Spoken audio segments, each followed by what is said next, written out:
What is up everyone, it's Saber here and welcome to another Naruto What If you end up liking the video, please consider subscribing. It's free and you can take it back at any time and it really helps me out, and this is my main channel, so if you're interested in what if Naruto was raised by the Joker, or what if Naruto had a shape-shifting bloodline and was insane, go check out my main channel. And if you're interested in what if Naruto was taken at birth by Sephiroth, or what if Naruto had crystal release, go check out my third channel. And with all of the YouTube formalities out of the way, let's get into it. The inner world that kept the prisoner locked intrigued Naruto to end the fact that a mountain-tall beast could be stuffed inside a single human without its existence remaining visible, but only a mark to show that it is indeed there was truly one of the greatest miracles the art of sealing produced. There was nothing that could make such fine artistry work. Some people still acted shocked at the realization that inside of him there was such a plane, created by the seal in him. This wasn't the time to wonder about the seals or even marvel at the greatness of Fuinjutsu. Behind those familiar bars was the great nine-tailed demon. The Bijou wasn't actually a demon, but just a beast that was called a demon because of its great power. Everyone always had a name for something they didn't understand. Unfortunately, his friend and others of his kind were branded as demons. As far as Naruto's logical mind took him, he had so far discovered that Kyuubi was nothing more than just a tittle and a beast, such as this one, that possessed intelligence far superior to most humans and knowledge that dates back to the founding of the shinobi world, had to have a name. The Bijou wouldn't just tell him even when he asked, but it didn't bother him too much. There was still some mistrust between him and the Bijou. After all, do you have a death wish or something? Kurama questioned, staring lazily at the blonde fool standing just away from the cage that kept him locked up inside this detestable environment. His head was laying on his paws while his eyes were half open, just so not to seem like he was giving the human all his attention. Naruto cocked his head to the right as he processed a few thoughts. He walked into the cage, something that surprised Kyuubi, but the Bijou didn't say anything in that moment. You don't mind if I step inside your personal space, do you? He received no response, and so he went ahead to jump onto the Bijou's head and laid there on his back. Aren't you afraid I will take the opportunity to get you under my claws and rip your body to shreds before freeing myself? The last words remained unsaid, but Kurama was sure Naruto would make them out without him needing to spell them out. Not at all, Naruto said lightly. I trust you enough to believe that you will stick to the deal. Besides, regardless of how you look at it, you and I are partners, and you haven't actually been trying to take over my body since I met up with Itachi. Despite the threats and everything, the Bijou snorted. I can't really do anything with all those security measures you put up, and since I'm still locked up in here, destroying this you won't do. However, possessing you will do. That is impossible with all the guards, though. Even if he tried harming the blonde, it wouldn't achieve much. So being as smart as he was, he wouldn't do anything, and Naruto had to know this. Those things can be removed anytime soon. You know well that they're only temporary, Naruto said, before adding, I think you and I have been partners long enough for me to understand bits about your character, and out of everyone else no one knows me better than you. From the day I was formed in my mother's womb, you were there. You've been there when I was alone watching silently, and you're still here. I didn't have much of a choice, Kurama said. Would have chosen to kill you than be in you. Oh wait, he did try to do that, but his second container and that loathable yandere stepped in the way. Naruto didn't deny it. Yes, you didn't have any choice. Humans made the choice for you. They deprived you of your freedom, right to exist, and even I continue to deny you of your freedom as long as you remain in me. The founding president of the UN stated it is a bit unfair to you, isn't it? What do you want, Naruto? Kurama really didn't want to get into a conversation of this nature with Naruto, especially now. Maybe some other time. You used my name, Naruto noted with a smile. Naturally, Kurama growled at the little slip, but the blonde didn't make much of it. To answer your first question, no, I do not have a death wish. I've just lived a long life and I'm beginning to grow tired. Long life, even for a human. You haven't lived long though, considering what the blonde has experienced in his lifetime. It would be understandable if one said he has lived a long life, not that he was going to admit that. Anyway, do you wish to die now that you have lived a long life? No, Naruto slightly shook his head. I will die when my time comes. However, I wouldn't have much regrets if I died now. My disappearance was make or break for the UN. The occurrence brought all the colors into the field and tested the strength of the organization's foundation. I think that it will head into a good strong path after all these. That is, if it doesn't break in the next assembly. You haven't forgotten what that human informed you, haven't you? If things play out of hand, you may lose everything, and your foolish dream may even be crushed. Naruto managed to smile despite the Kyuubi's words.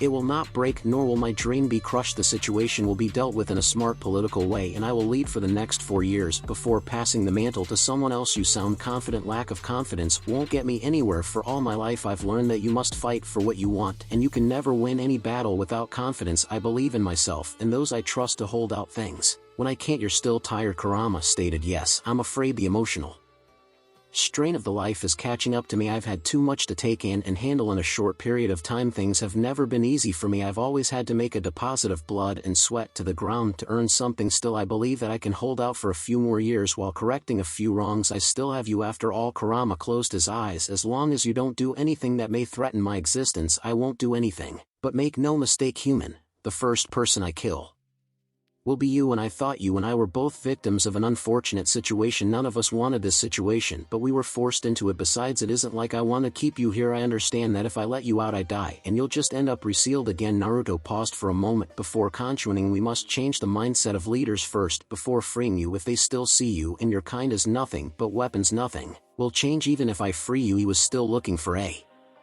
way to live even after the extraction. Kurama laughed openly in disdain at the thought of humans changing their views. Naruto may be a little different, but the rest of them were the same. The more this illusion of peace becomes a reality for you, the more you become stupid and naive. Do you really think foolish humans like those in Konoha will change? Naruto got off the Kyuubi's head and stood in front of the Biju's head. Who knows, he said with a shrug of his shoulders. Interesting things you say, Kyuubi.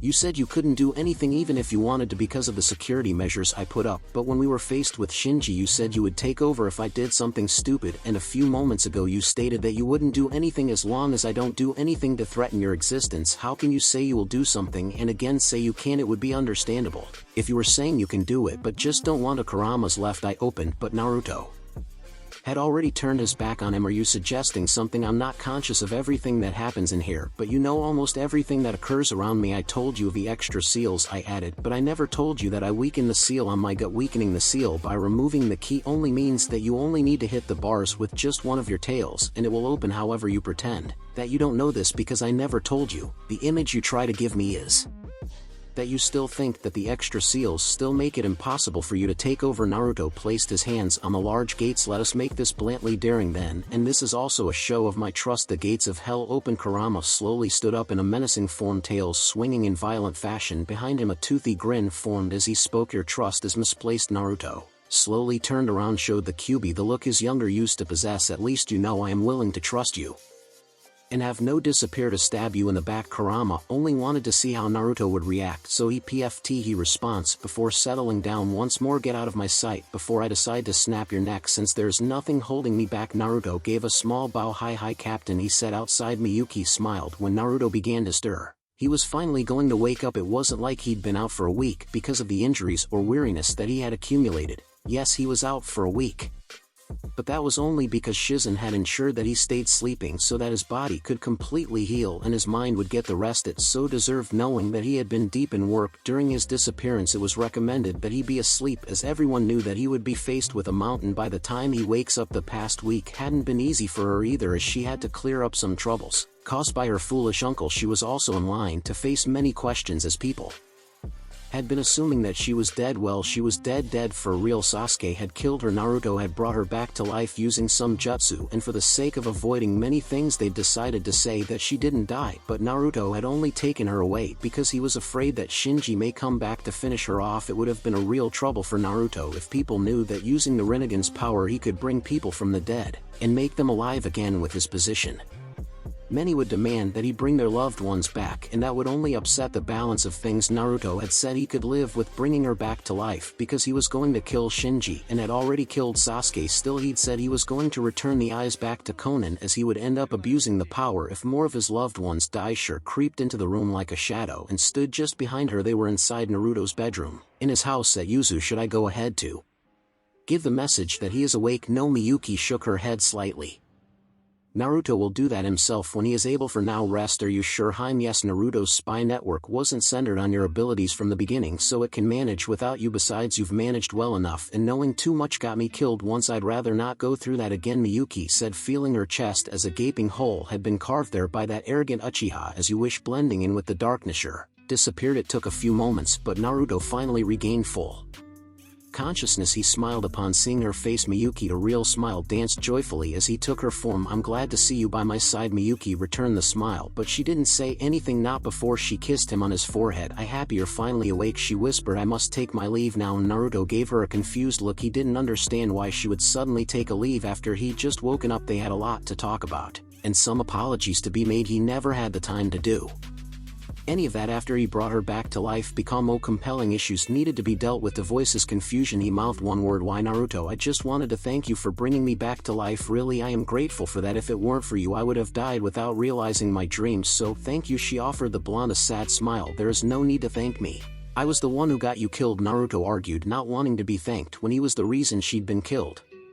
"In the first place," Miyuki merely smiled. "But you brought me back," she said a bit strongly. "You have a guest, Naruto. I shouldn't take too long." Again with the desire to leave, Naruto tried taking her hand, but she avoided his why. He asked again, "Naruto, you cheated on me with not one woman but two. I understand that you have problems, but trying to sleep them away won't solve any of them. How do I know that you're not going to do it again when we have problems? If you'd come to me and said, 'Yuki, I want to marry Ujito,' and made to strengthen ties with their villages, maybe I would have understood, maybe, but you just went on to do what you did, so I'm sorry, Naruto, but I need time to think." She walked away from him just like that. Naruto couldn't force her to stay, he couldn't force her to talk to him. What he did was wrong, and the thing that made him guilty was that he didn't regret any of it. Ujito deserved someone who cared for her whole package. He couldn't think of anyone to offer her the happiness she deserves. It wasn't pity that led him to her. He liked her and she liked him. What was so wrong in that? He knew enough to understand that Miyuki would be pissed if he told her he didn't regret any of his actions. At least his soul was soothed by the fact that she didn't hate him for getting her killed, for making her experience the pain one feels when the Chidori pierces through the chest. At that part he was covered, but hurting her seems to have done it. They were back to where things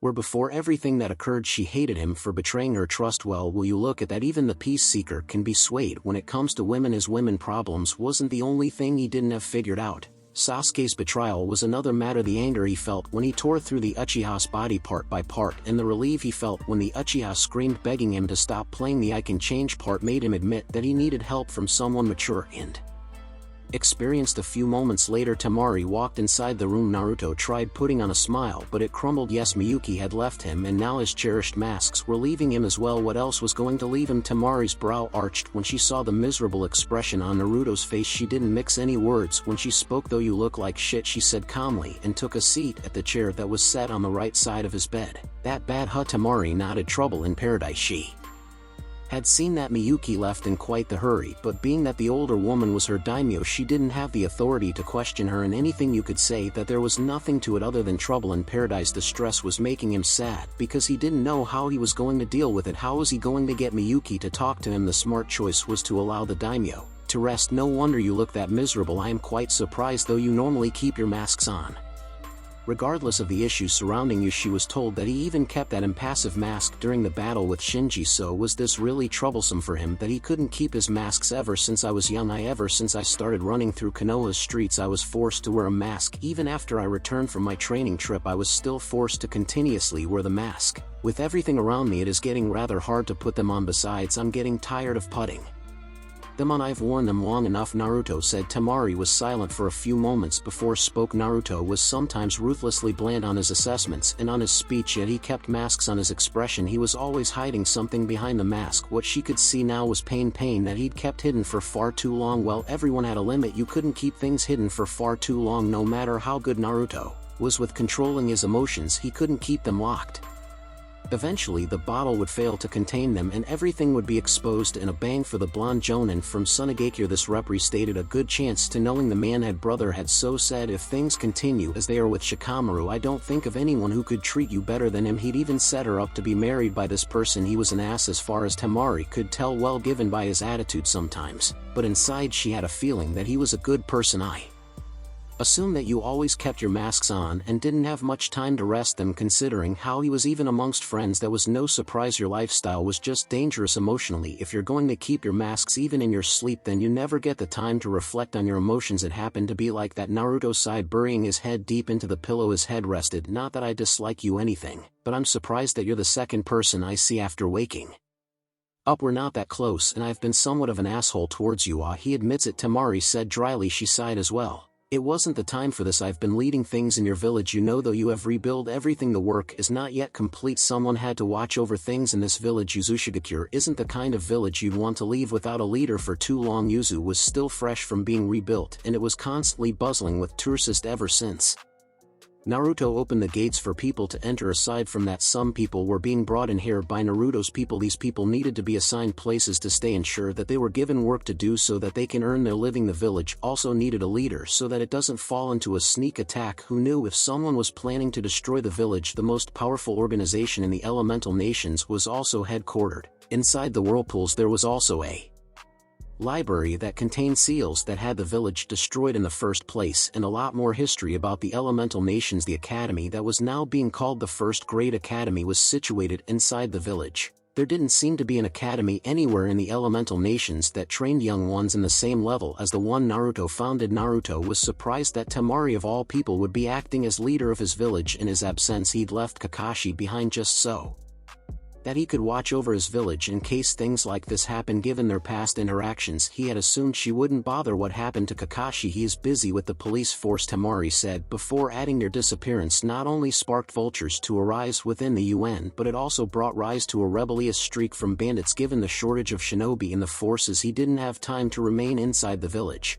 I see, Naruto said, and he thought by now the shortage of shinobi would have been covered given that he'd made all preparations for the shinobi to be supplied before he had disappeared. Didn't Kumogakure send some men to join the forces? They did, about 100, but it took a while to get them working because of resistance from other nations. Since Kumo wasn't a member of the UN, once we got them tasked, they were spread all over the nations. Mind you, the UN doesn't just cover the elemental nations, only he had expected nations to resist Kumo's shinobi because the village wasn't a member of the UN, but it was within the law for a willing village to offer its shinobi for the services of the UN, though it would require some payment made for the services. He'd already held discussions with A to cover that up though, and he believed that Gaara would be able to settle things and induct the shinobi into the police force in its founding. I didn't consider the fact that the UN would be able to reach other lands outside of the elemental nations.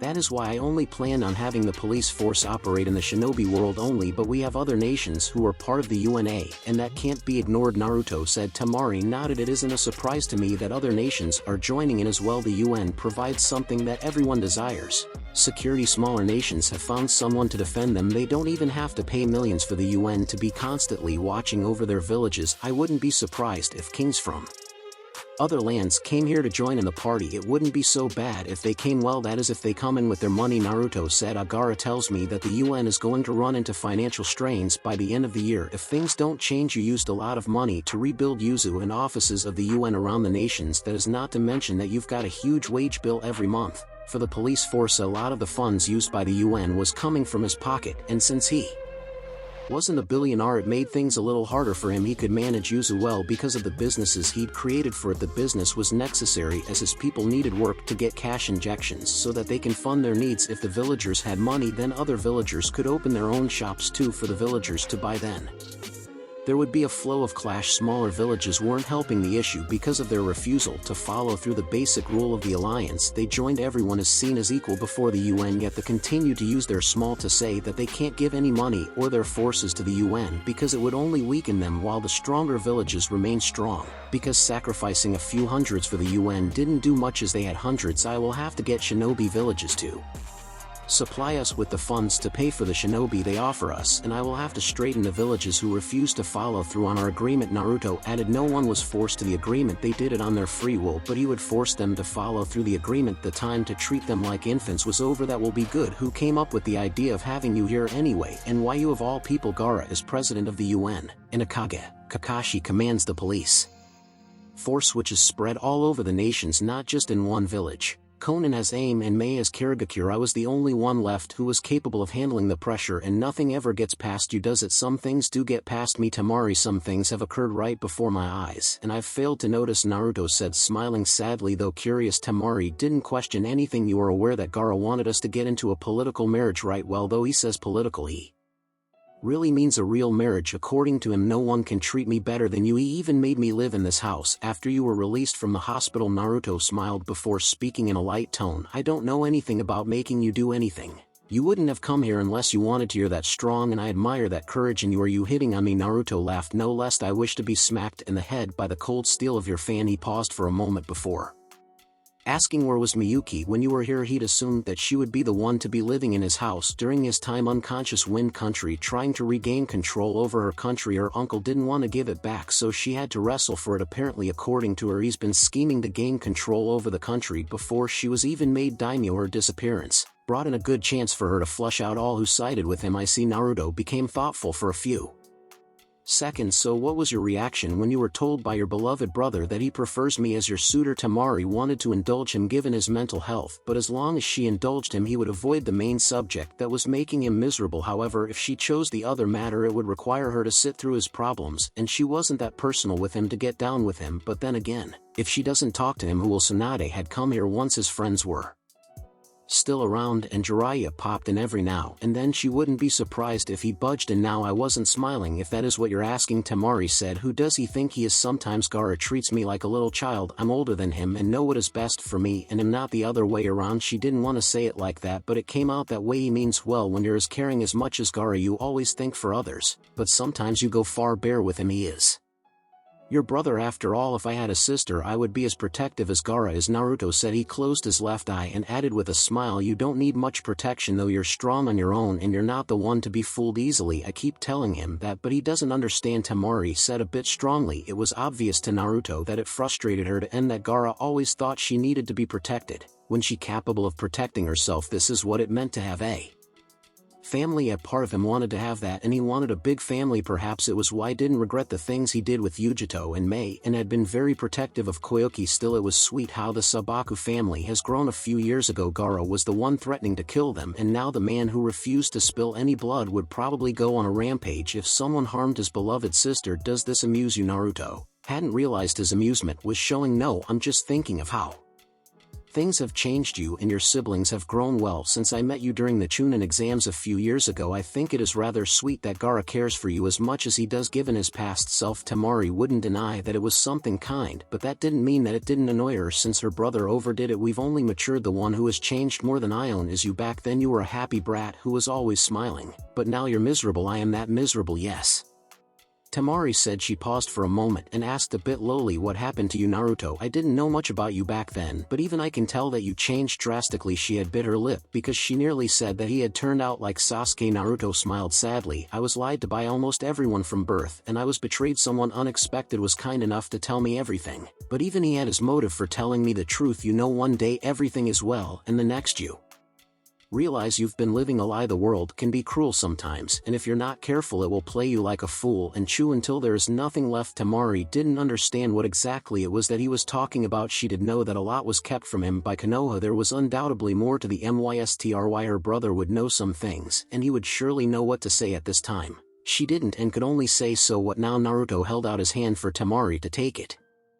The blonde kunoichi hesitated for a few seconds, but she eventually relented and helped up from the bed. I will try to correct a few wrongs, sort out my issues, and live my life the way I want, not in the way that is just to please someone else. Kumogakure, I can't believe this. That man has refused to allow me to go for the 5th time, even after everything that he did. Yujito shouted in frustrations at the fact that it didn't want her to leave the village for Yuzu. The man had been firm in his refusal, and there was no one she could go to about this. When she'd heard that Naruto had returned and was resting inside his house after battling Shinji, she had requested that she be allowed to leave just so she could be by his side, but the Raikage had said no. He'd given her a firm no and told her that there would be consequences if she disobeyed his orders. It was downright frustrating as he refused to give her a reason for his refusal, and at the same time confusing since he'd jumped at the opportunity to help in the search for the blonde when he was missing, but now that he had returned he wouldn't allow her to go see him. The report that came said that the blonde was fine but was put in an unconscious state just so that he could rest. Yujito wanted to be by his side when he was resting and take care of him, but I had said no. Calm down, Yujito Samly said a bit calmly. Asama is a reasonable man.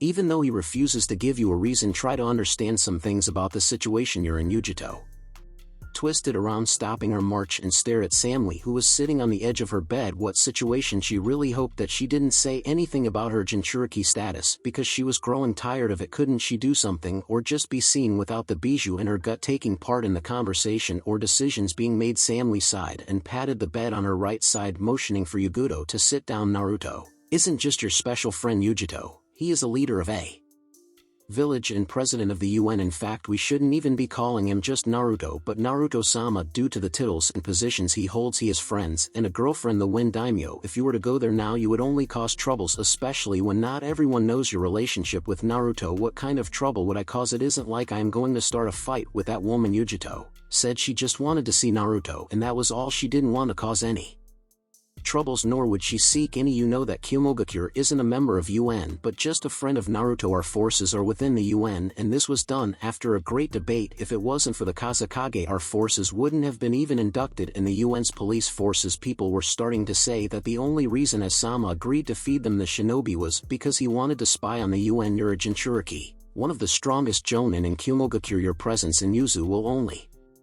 generate more issues. I still don't understand. Samui sighed once again. I didn't want to say this but I'm forced to reveal it since you won't understand. You're really such a drag. Yujito, she said, there is trouble in the UN. Naruto is president of the UN, chair of its executive council and supreme council. Aside from that he is a former Konoha shinobi, friends with the Kazekage Mizukage and now the Reikage. He has two more Jinchuriki who are said to be friends with him and he himself is a Jinchuriki of the Nine Tails, the strongest Bijou. Do you know what that means? Yujito, he is connected. You can be stupid sometimes, Samui said bluntly, but you're not too far off. Naruto is connected and just too powerful politically. He is a powerhouse and is able to play in the same field with Kages. Mind you, he also leads his own village. Naruto basically holds the UN together. He is the UN. Unseating him in the next years will become near impossible. He has the potential to become the most powerful man in the elemental nations. Politically, the Reikage has also said that Naruto revels in the political battle. There wasn't a table he wasn't fit to deal, so if it was really like that then he would only grow influential over most things. Yujito was silent for a few moments as she absorbed everything. So adding another Jinchuriki to his friend list will only make matters worse and I may earn myself some enemies, she said in thought. What is really going on in the UN and how do you know this? Jiraiya-sama was telling Asama the other day. Samui said people are afraid of Naruto's growing power and influence. Naturally they start scheming when they are afraid. I see, Yujito said. Still, I really wish that we could. At that moment Naruto appeared in the middle of the room where the mark was in a flash of yellow. Hell, he never got to finish. Was Yujito was already upon him. Naruto, she literally jumped on him and started kissing him. While hanging her hands over his shoulders, Naruto did as much as he could to ensure that she didn't fall and he was balanced. I missed you. Me too. Ahem. Samui cleared her throat, breaking the moment. If you're going to do it in front of me you may as well let me join in on the fun. Naruro gave her a look in response. I'm just kidding, she said. You owe me dinner for looking after her, she said to Naruto before walking out of the room. So you're okay, Yujito said, pulling Naruto to the bed. Both laid on their backs with Yujito's head rested on Naruto's left shoulder. I was so worried about you but couldn't come to see you because Asama wouldn't let me leave. I was alright, Yujito, Naruto said. They just gave me something really strong to keep me unconscious so that I could rest more. They were definitely worried that he would bury himself to more work once he recovers and cause himself more problems. At least you're okay and back in one piece. I wouldn't have forgiven you if something had happened to you. Not after she just found some happiness with him. It would have been cruel to have him snatched away from her after she just got him. I'm sorry for making you worry, Yujito, Naruto said softly. I should be punching you for disappearing like that, but I don't want to. Will you at least tell me why you disappeared? Without a word, Naruto was silent for a few moments as he mulled over how to go with this one. Smiling sadly, he started speaking. I wouldn't complain if you punched me or even if you transform and squash me under your paws. Careful for what you say, mister. I might just go ahead and do that. Will you at least me explain before you do that? Some amusement was evident in his tone. Yujito nodded, letting him explain. I had things to sort out. My mind was really jungled up and I wanted to clear it before facing people, but I couldn't do that with Shinji still alive. When I was gone I was searching for him and of course recovering from mutilating Sasuke. Yujito didn't ask for more details, not at this time anyway. They still had more time. What of that woman Miyuki you mean? Naruto said. I was really broken over her. My heart was completely shattered. Had it not been for someone's loving intervention I would have lost it and probably freed the Kyuubi. While at it I get the feeling that she wasn't okay when you found her. Yujito said. Eyes narrowed a bit. If he had been broken then he couldn't have found her kicking pretty well. She didn't know the fully story, but if he had nearly lost it then he had to have found her pretty banged up. She was dead when I found her, Naruto revealed. I told you of the eyes I got from Conan, right? One of the abilities of those eyes is that I can bring people from the dead. You see, as a wielder of these eyes I exist between life and death. With the ability I brought her to life. For someone like Yujito who was familiar with the story of the Sage of Six Paths, it wasn't hard to believe that the Rinnegan granted him such power. Kumo had even made it their priority in collecting tools of the sage. You must love her really much to be able to do Something like that for her. Would you do the same for me if I was killed? I didn't bring her back because of love. Simply I couldn't live with myself knowing that she was killed because of me, Naruto said before bringing Yujito more closer to him. You, my dear, have experienced so much in life just like me. I wouldn't even let you be killed, not as long as I live.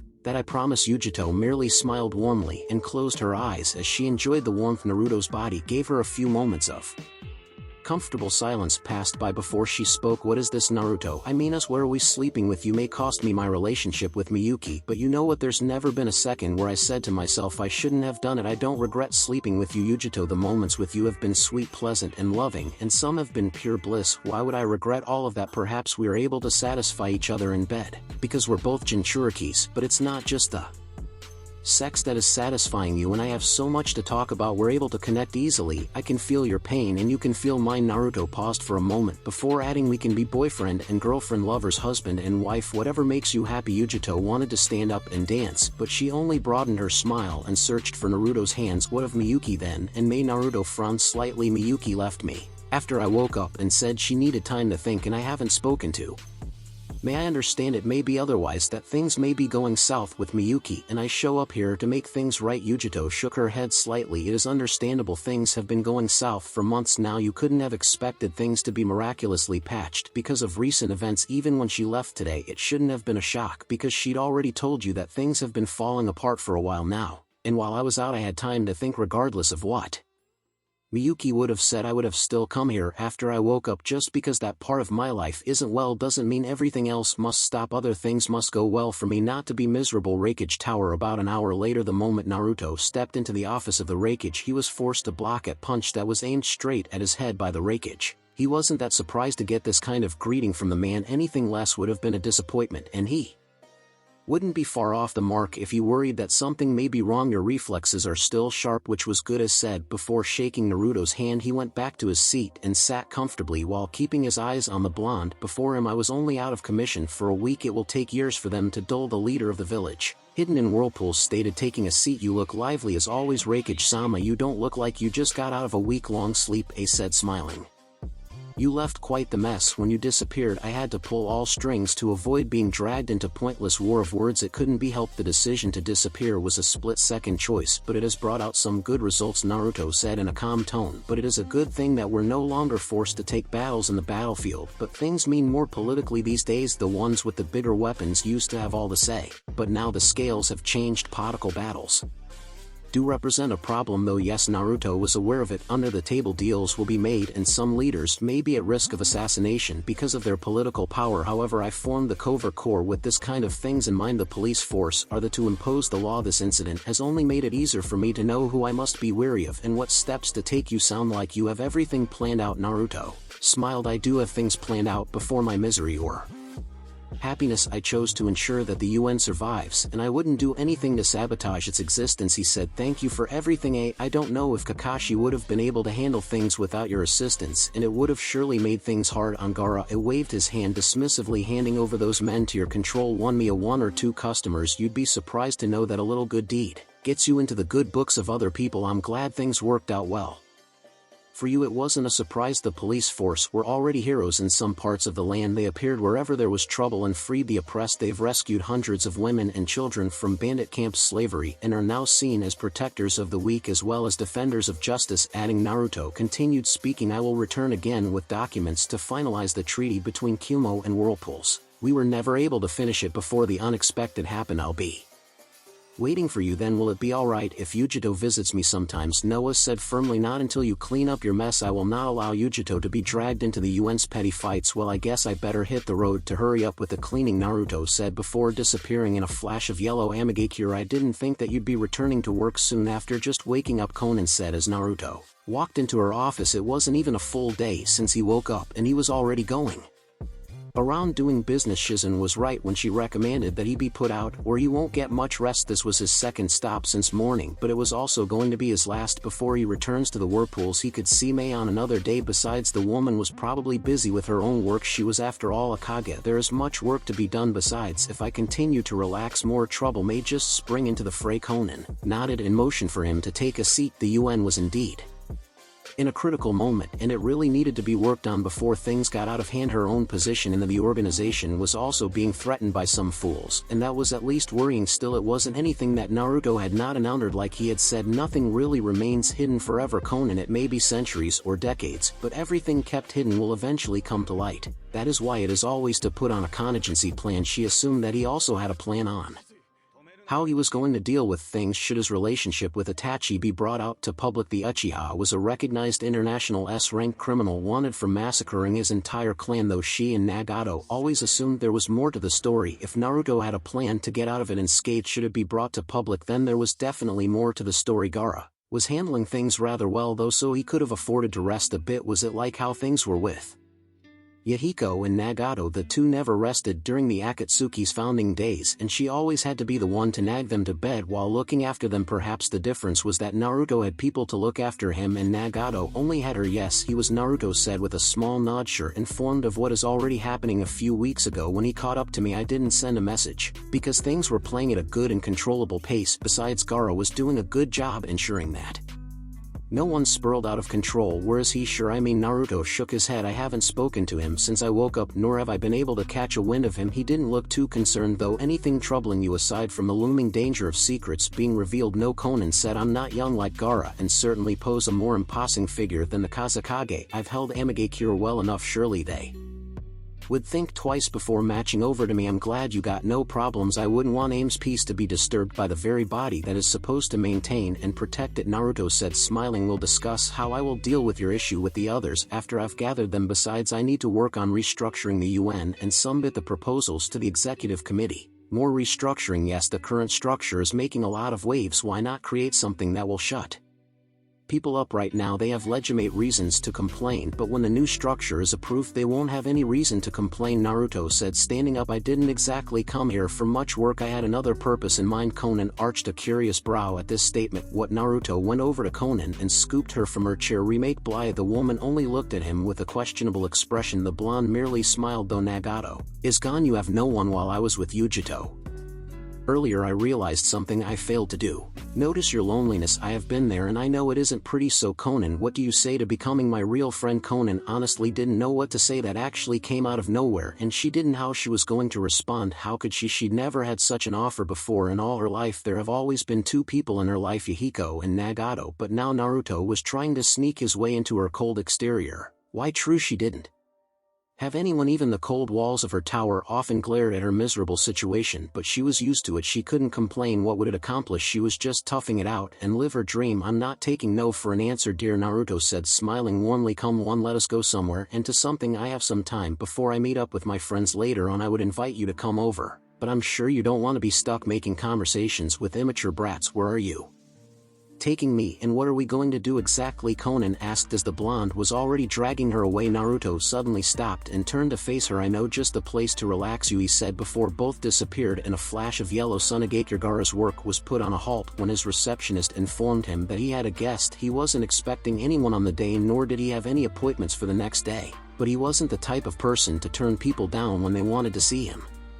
It was one thing that brought him trouble with Temari, as he was willing to put his paperwork on hold and listen to his people. The Sankage wasn't a pervert, nor did he have time to sit around while brainstorming lecherous thoughts. He didn't even have time for women. The relationship he had with his siblings was satisfying, not to say that he didn't think that would have to marry one of these days. Naruto was already way up there. If the gorgeous Miyuki wasn't enough, he had to go after the delightful Mizukage, though Gaara actually thought things may have been the other way around with the latter. Given her behavior, to add to that, Naruto may have also had something with Princess Koyuki, a woman desired by so many men. It was only a pity that Naruto enjoyed her presence and liked her very much, but wasn't that much interested in having a relationship with her. Naturally, that upset the woman. If Gaara was to be correct, she was the first woman Naruto slept with, and it sort of pisses her off that he won't do it again. According to her words, oh, you took your shit on me a couple of times during your stay in my bed and may have even knocked me up, and now you can't even touch me. It had been almost amusing to watch Naruto so hopeless and speechless. The poor blonde didn't even know how to respond. Come to think of it, Gaara hadn't seen Koyuki since the General Assembly last year. It seems like she had disappeared off the grid. Jiraiya had said Naruto wouldn't risk going to her during his disappearance that meant she was still in contact with him. Kazekage-sama, oh right, he had drifted off to another world. The person who'd walked in the office was a tall, slender, black-haired woman.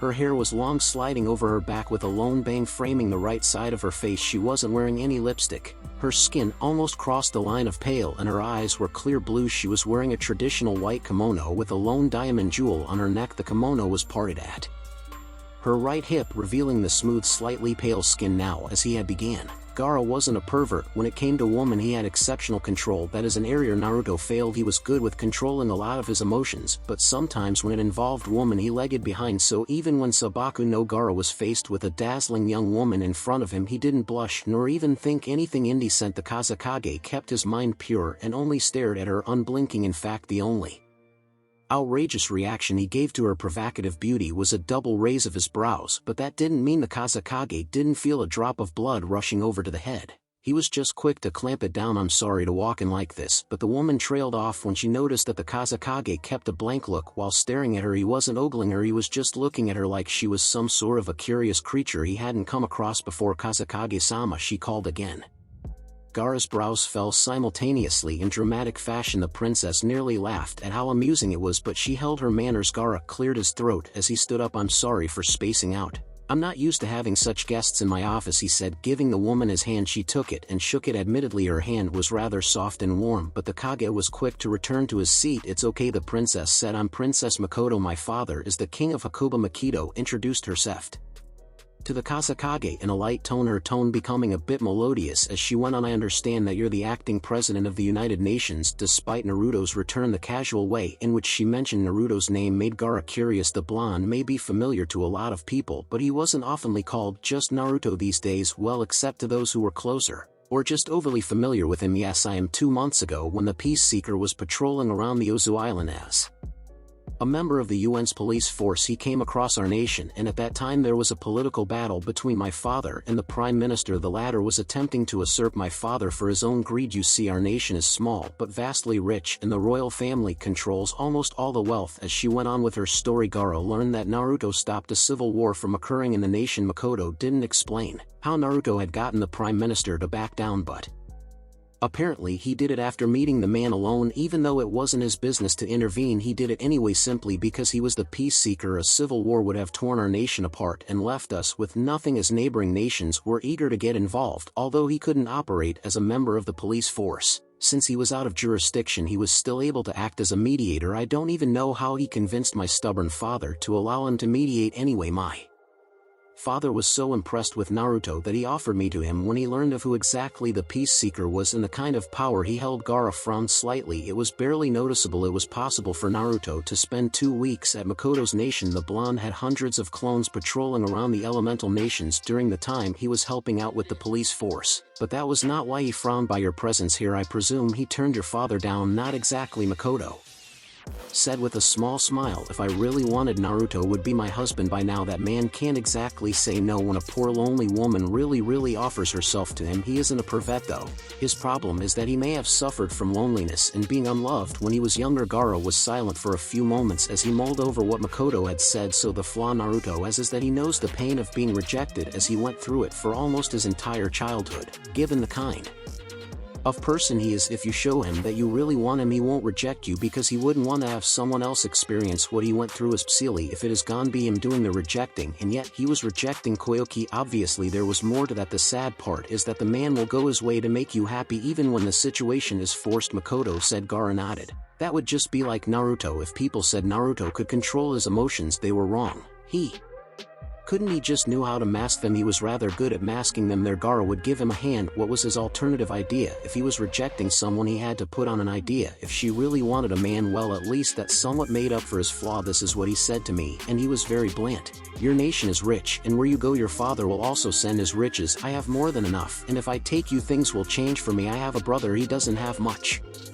and definitely needs a woman. You're pleasant, and as a brother I would approve of you. Go to Suna, speak to the Kazekage. I'm sure even if Gaara is a homo, he will find you irresistible, just as I said that. So this is what it felt like to be set up. I'm told that just like Naruto you care not for fame, riches, and glory, and despite your past you're rather kind, so I will be blunt. Do you find me irresistible? Gaara Makoto giggled to the weird look on Gaara's face. Don't answer that, she said. My father is an impatient man, and it won't be long before he decides to ship me off to some rich old fart who will only be after my body. When I saw the kind of person Naruto was, I was happy knowing that I have finally found someone who would help me out. At least with him I was sure I could live a normal life and wouldn't be forced to sleep with him if I didn't want to. Gaara cursed Naruto. At this point the blonde may have played this woman, and acted like he couldn't deny her if she offering herself to him. Because he knew her situation. Obviously if she had told the blonde this, he would have chosen to marry her. If there wasn't any choice, it may not have been a coincidence that the blonde happened to be around her nation when there were troubles. This may have been planned. No, given how sneaky Naruto was in his deals, this was planned. His reasons to try to get Naruto married to his sister were both personally and politically charged. Naruto's reasons were also personal, on the basis that he couldn't stand to watch an innocent woman suffer when he could do something about it. Political as well, because Suna would gain an ally who would help financially, and so will the UN in the eyes of other nations. It won't be Naruto who brought in another ally, but him. Gaara leaned to his chair before sighing, something he rarely did. Are you in a hurry to return home? Heavens no, I wouldn't mind if I didn't return to my father at all. What kind of a father did she have? Gaara wondered. Then you won't mind staying here while I process things, and I will need to speak to Naruto before making a choice. When is he going to come here anyway? I haven't seen that impassive mask of his since he left my home. I don't know. But I head to the whirlpools in a day or two to officially hand over the presidency back to Naruto. You can accompany me if you like. Makoto smiled. That'd be wonderful. Later that day, whirlpools, the days of harmony, were a real shortage in his life, and yet they were in great demand, and joy was found in all parts of the world, just as shadows existed everywhere. The world wasn't completely dark and gloomy, swallowed up in shackles of pain and tears that knew no end. Even in the cursed shinobi world, beauty as well as real joy existed in such a world. That is why it couldn't be completely destroyed. Naruto had been blind, nor he had pulled over a veil in front of himself by keeping his emotions masked. The sole purpose has always been to lead this world into lasting peace, and he'd already set up an organization to maintain it. Once achieved, there were thoughts that came to him in a train of questions, but all asking the same thing, needing the same answer. He had consistently asked himself, how could he lead the world into happiness if he was miserably? He failed to supply the appropriate answer, and instead chose to tell himself that he was happy with his life. But one little push and he'd been forced to face the cold-hearted reality that he'd pushed at the back of his head and suppressed with all his power. He was miserably deep in the inside. There was really no change in him. Only difference was that he'd stopped wearing the mask of happiness, but the reality was one: he was still wearing masks. Over the past month he'd been forced to admit it, as he told the delightful sister of the Kazekage he wanted to live. The friends that he'd so cherished when he was younger had been abandoned simply because he pursued his dream over everything, as he had realized he was doing things the wrong way. Why discard your friends if they don't have your tail tied to a pole in the north while your eyes are set for the south? As Naruto glanced over to each of them, he couldn't help but mentally slap himself over his foolishness. He may be good at playing the political games, but he really was an idiot. From Aburang to Yamanaka, they were all smiling, sharing jokes while stuffing mouthfuls of the meat heat up by the unforgiving fire bottles of sake all over, while the night lights offered their lights and beauty in attendance to the party. This was the scene at the back of his house. Even when that great feeling of belonging with them, Naruto was content with just watching them from the sides. The sight was beautiful, true friendship, something that he had so dearly missed. Naruto's eyes were forced off the friends that he'd so abandoned as Temari walked up to him, hands placed on her hips and a look that wasn't wanted in a party, smiling despite the look the woman was giving him. Naruto spoke in a much friendlier tone than he'd ever used when speaking with her. That kind of look is a crime in this kind of place. Temari-sama, I am still employed by the police force to act in case of an emergency, and this is an emergency. If you don't start smiling, I will have you arrested. Are you trying to be funny? Clearly the current leader of Whirlpools was less than amused. No, Naruto said, putting on the mask of complete seriousness. I'm actually serious, Leader-sama. What you're doing is a serious crime against one who organized the party. Are you perhaps trying to take away attention from the reason I am here giving you this look? Maybe, Naruto said. He pulled Temari to his side. Don't be so uptight, Temari. Shikamaru won't come after you if you don't smile, he said, though he was ready to defend himself from being hit for manhandling her like that, but he just wanted her to see what he was seeing instead of fuming at her fellow blonde. Temari sighed before speaking. I really feel out of place, honestly. I haven't done something like this ever since Gaara became Kazekage. It's always been about work, and when he was younger, well, there was no time for joy. We used to do this when we were younger, minus the sake big braids.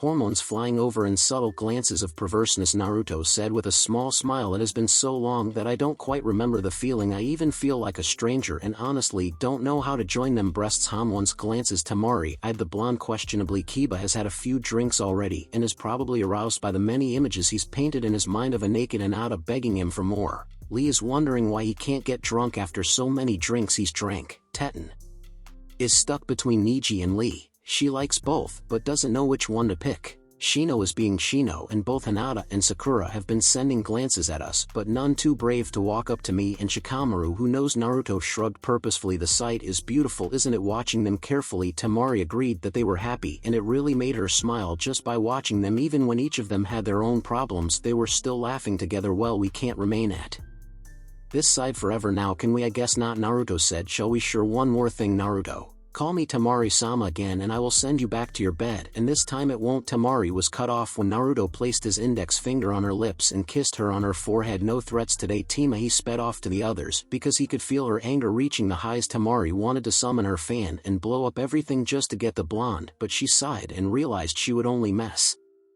up things. Naruto came to her side again, seeing she wasn't going to hit him. Oh, Shikamaru does like you and he's been sending shadow glances at you. I can handle Gaara. Do what your heart tells you. Once more he left her standing alone. Naruto, I thought you were never going to join us, Ino chirped in as he walked up to the group. We would have dragged him here by force. If he didn't want to join us. A drunk Kiba said. None of them had really changed that much. Naruto smiled sadly. I pity you, Kiba. The blonde got confused looks. The party is only going to start now and you're already wasted. If we had known, we should have just given him spiked water like Lee here, right? Tenten. Lee spat out his drink and glared at a nervous Tenten. How could you, Tenten? The boy looked devastated by the betrayal from his teammate and friend here. He was filling his gut with what he assumed was sake, and now his dreams were crushed. He'd been drinking water that tasted and smelled like sake. Tenten shifted the blame to Sakura. It was Sakura who came up with the idea and the right juice to fool you, Sakura-san. Lee's body had twisted as he looked at the girl he so dearly loves. Guys, Naruto said a bit loudly to get their attention. I've been an ass and I'm sorry for abandoning our friendship. You guys were my friends when no one else wanted me. Through the academy Chunin exams we were together, and I threw it all away, treated you like strangers. For that I'm sorry. I realize now that we had a good thing going, but I thought that I didn't need it, and it turns that I was wrong. We were never angry with you, Naruto-kun. A very calm Hinata said, earning nods from a few. You were and will always be our friend, even when we will be forced to call you Naruto-sama soon enough. Hinata making a joke. What has happened to this world is at the Aloka Hall. We've just all grown, Naruto. Sakura said, but you're just a little step away from us, but we're still friends and nothing will change that. I doubt that, Naruto thought. Would she still say that if she saw the pieces of Sasuke's body? Probably not, but who knew? None of them knew he had mutilated Sasuke to death. It was still an S-rank secret, but they would eventually find out. Thank you, Ino. Cut off Naruto. You guys speak for yourself, she huffed, crossing her hands. Just bellow or bust. I'm actually mad at him and I won't forgive him until he meets my demands. There goes the drama queen, Ino. Naruto started calmly. Will a kiss under the stars and before the eyes of Sakura surface as an apology? Yes, no shame whatsoever. Naruto pulled Hinata and kissed her on the lips for a few moments before she fainted, while Ino and the others watched wide-eyed. What the fuck, Naruto? That was both from Ino and Kiba. I know this one, Shikamaru said, smiling. He never stipulated who will share the kiss. Ino, you assumed he was going to do it with you, but Naruto never said so. Besides, Hinata deserved that one for all the support she gave him when he was still a genin. Out of everyone, she was his biggest supporter. I still won't accept it. Ino was firm. I'll make it up to you, Ino, Naruto said, holding out a bottle. I'd like to prepare a toast. He then took out another bottle and threw it to Neji, who wasn't holding any. To new beginnings, new beginnings.